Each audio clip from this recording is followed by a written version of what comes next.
मान सिंह जी, आप भी समय का ध्यान रखिएगा। जी मनोहर, आशुतोष जी की तरह नहीं, अपनी तरह प्रयास मनोहर किया जाएगा। माननीय सभापति महोदय, अभी हमारे माननीय सदस्य ने विस्तार से अपनी बात को रखा। मैं उन्हीं से अपने आप को संबद्ध रखते हुए कुछ बिंदुओं पर जरूर प्रकाश डालना चाहूंगा। माननीय सभापति महोदय,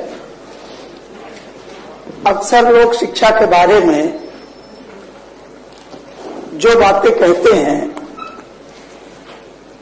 हम कभी कभी उन बातों को उतनी गंभीरता से नहीं ले पाते हैं। आज बहुत महत्वपूर्ण विषय है प्राथमिक शिक्षा का गिरता हुआ स्तर। माननीय सभापति महोदय, दक्षिण अफ्रीका के पूर्व राष्ट्रपति रहे नेल्सन मंडेला जी ने कहा था कि शिक्षा एक ऐसा सबल हथियार है जिससे पूरी दुनिया को बदला जा सकता है। लेकिन ये सोच का विषय है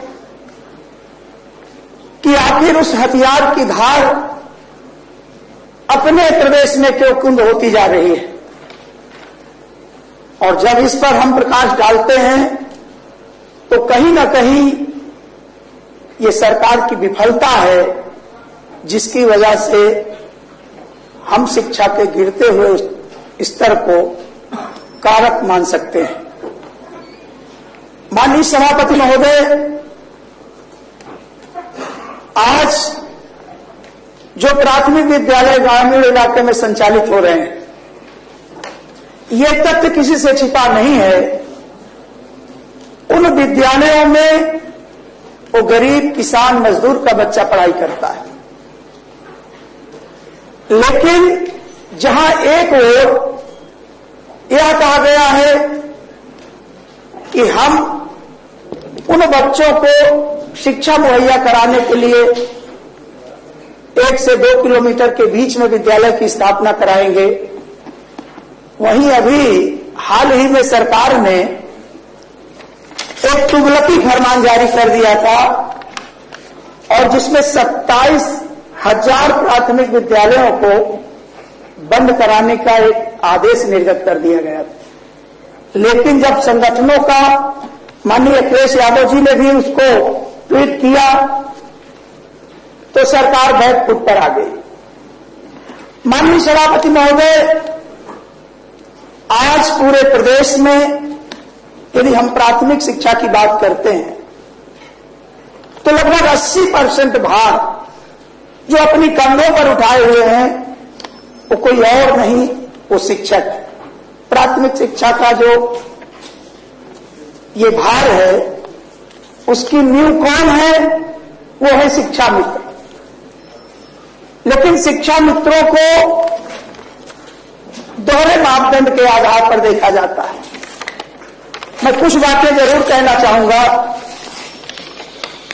12 जनवरी 2024 को उच्च न्यायालय ने श्री जितेंद्र भारती की याचिका संख्या 257/2023 सहित 8 अन्य याचिकाओं पर निर्णय करते हुए कहा कि शिक्षा मित्रों का मानदेय जीवन यापन के लिए पर्याप्त नहीं है।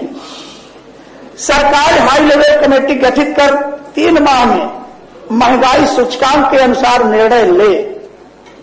माननीय सभापति महोदय, एक और निदेशक बेसिक शिक्षा की अध्यक्षता में 4 सदस्यीय कमेटी का गठन किया गया, लेकिन कमेटी की रिपोर्ट के बाद भी मानदेय में वृद्धि नहीं हो पाती है। तब याचिकाओं ने अवमानना याचिका आयोजित किया, जिस पर सरकार अपने कार्यों से भाग रही है। 18 दिसंबर 2024, 27 जनवरी 2025 अगली अवमानना तारीख उसकी निर्धारित की गई है। माननीय सभापति महोदय, शिक्षा मित्र जब आंदोलन करते हैं तो सरकार थोड़ा चेतती है और तुरंत उनके धरनों पर पहुंच जाती है और उन्हें एक लालीपाप दिया जाता है इसके बाद जैसे ही वो धरना खत्म करते हैं, सरकार फिर अपने पुराने धर्रे पर लौट आती है। माननीय सभापति महोदय, मैं एक दो उदाहरण जरूर प्रस्तुत करना चाहूंगा। अगस्त 2018 में इसी सदन में माननीय दिनेश चंद्र शर्मा जी की अध्यक्षता में एक हाई पावर कमेटी का गठन किया जाता है। 2018 से आज हम 2025 में आ गए। अब कहां हाई है, कहां पावर है, कहां कमेटी है, मुझे तो संद भी चेक करना पड़ेगा। हाई पावर कमेटी है कहां? 5 साल कितना भद्दा मजाक। आज शिक्षा मित्र आत्महत्या करने के लिए मजबूर हो रहे हैं। मैं हजारों की संख्या में माननीय सभापति महोदय बता सकता हूं। आज छोटे छोटे बच्चे अनाथ हो चुके हैं हमारी सरकार की नीतियों के कारण। माननीय सभापति महोदय, हाई पावर कमेटी का रिपोर्ट का आज तक कुछ अता पता नहीं। फिर नवंबर 2023 में पुनः कमेटी गठित कर दी जाती है और आज तक उस कमेटी का भी रिजल्ट शून्य है। आज भी शिक्षा मित्र आर्थिक संकट से जूझ रहे हैं। माननीय सभापति महोदय, भारतीय जनता पार्टी की ही सांसद रही डॉक्टर रीता बहुगुणा जोशी जी ने और श्रीमती केसरी देवी पटेल जी ने शिक्षा मित्र के दर्द को निस्तारण करने हेतु माननीय मुख्यमंत्री जी को 2023 में ही अनुरोध किया था। 2 साल हो गए, उस अनुरोध का कुछ अता पता नहीं। केंद्रीय वित्त राज्य मंत्री जी को माननीय मुख्यमंत्री कार्यालय से 2023 में ही आवश्यक कार्रवाई करने का आश्वासन दिया गया, लेकिन अब तक आर्थिक संकट से जूझ रहे शिक्षा मित्रों को राहत नहीं मिली।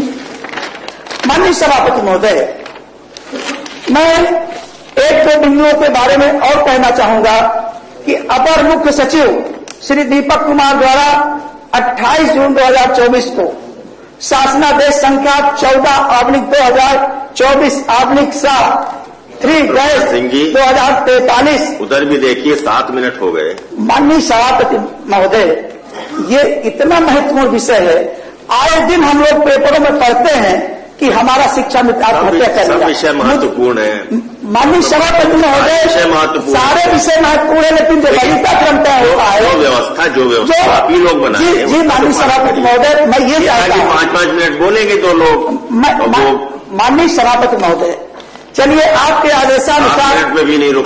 आदेशानुसार मैं इसे बंद कर देता हूं, लेकिन माननीय सभापति नहीं कर रहे हैं हम, तो आपको खाली कह रहे हैं कि घड़ी देख लीजिए। माननीय सभापति महोदय, मैं सिर्फ यह कहूंगा कि अगर ये सरकार अपनी जिद छोड़ दे, और जिद उसकी क्या है कि 1,76,000 शिक्षा मित्र को जो रोजगार देने का काम किया था, वो समाजवादी पार्टी की सरकार माननीय अखिलेश यादव जी ने किया था।